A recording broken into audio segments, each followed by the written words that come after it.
Assalamualaikum warahmatullahi wabarakatuh. Saya peserta Latsar CPNS Basarnas tahun 2022 atas nama Sandi Tiartadi, jabatan sebagai calon reskuer pemula bekerja penempatan di Kantor Pencarian dan Pertolongan Natuna. Di sini saya akan memaparkan materi saya, yaitu konsep diri ideal dari sudut pandang nilai berakhlak. Pengertian dari konsep diri yaitu cara memandang diri sendiri secara menyeluruh atau gambaran seseorang terhadap dirinya sendiri. Konsep diri ini terbentuk melalui pengalaman, interaksi dengan lingkungan, dan pengaruh orang-orang yang dianggap penting. Komponen yang membentuk konsep diri yaitu salah satunya diri ideal. Setiap orang pasti memiliki gambaran menjadi sosok yang ideal. Misalnya, kita mengidolakan seorang public figure. Secara tidak sadar, kita akan berperilaku mengarah pada kepribadian seperti public figure yang kita idolakan tersebut. Maka dari itu, kita sebagai ASN dituntut untuk bekerja sesuai dengan core values ASN yang baru yang diresmikan oleh Bapak Presiden Joko Widodo, yaitu berakhlak. Adapun penjabaran dari nilai-nilai berakhlak tersebut yaitu yang pertama, yaitu berorientasi pelayanan.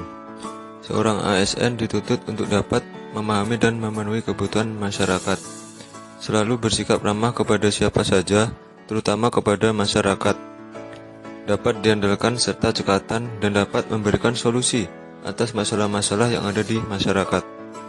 Dalam memberikan pelayanan publik, seorang aparatur sipil negara harus selalu melakukan perbaikan tiada henti, baik dari peningkatan kompetensi maupun cara pelayanan. Yang kedua yaitu akuntabel. Akuntabel dapat dipahami sebagai sikap jujur dan bertanggung jawab, memiliki disiplin dan berintegritas yang tinggi dalam setiap pelaksanaan tugas. Dalam pelaksanaan tugas-tugas kedinasan, seorang ASN dituntut untuk menggunakan kekayaan dan barang milik negara secara bertanggung jawab, efektif, dan efisien. Lebih penting dari itu, seorang ASN tidak boleh menyalahgunakan kewenangan jabatan. Yang ketiga yaitu kompeten. Seiring perkembangan waktu dalam melaksanakan pelayanan publik, setiap ASN harus selalu dapat meningkatkan potensi diri untuk menjawab tantangan yang selalu berubah. Peningkatan kompetensi ini sangat penting, bahwa telah diamanatkan dalam ketentuan peraturan pemerintah tentang manajemen PNS, bahwa setiap aparatur diberikan hak 20 jam pelatihan setiap tahunnya. Hal ini semata-mata agar setiap ASN dapat melaksanakan tugas dengan kualitas terbaik. Yang keempat, harmonis. Berakar dari semboyan negara Indonesia yakni Bhinneka Tunggal Ika, yang berarti berbeda-beda namun tetap satu jua. Seorang pelayan publik harus dapat menghargai setiap orang apapun latar belakangnya. Penting bagi setiap ASN untuk dapat menciptakan dan membangun lingkungan kerja yang kondusif, karena dengan kenyamanan lingkungan kerja, ASN diyakini dapat lebih produktif. Yang kelima yaitu loyal. ASN harus dapat menjaga nama baik sesama ASN, nama baik pimpinan, nama baik instansi, dan tentu saja harus selalu dapat menjaga nama baik negara. Konsekuensi logis dari adanya loyalitas dan kesetiaan adalah setiap ASN harus selalu menjaga rahasia jabatan dan negara, yaitu adaptif.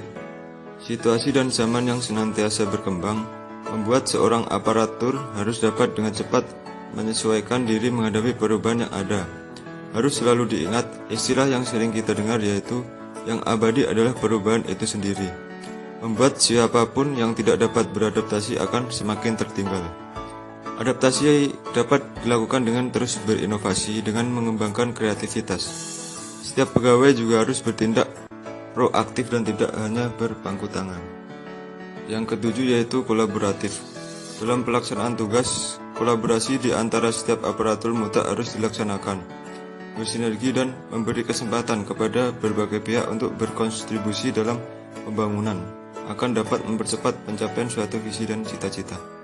Keterbukaan dalam bekerja sama dan mencari solusi bersama akan dapat menghasilkan nilai tambah dan mempercepat tujuan bersama.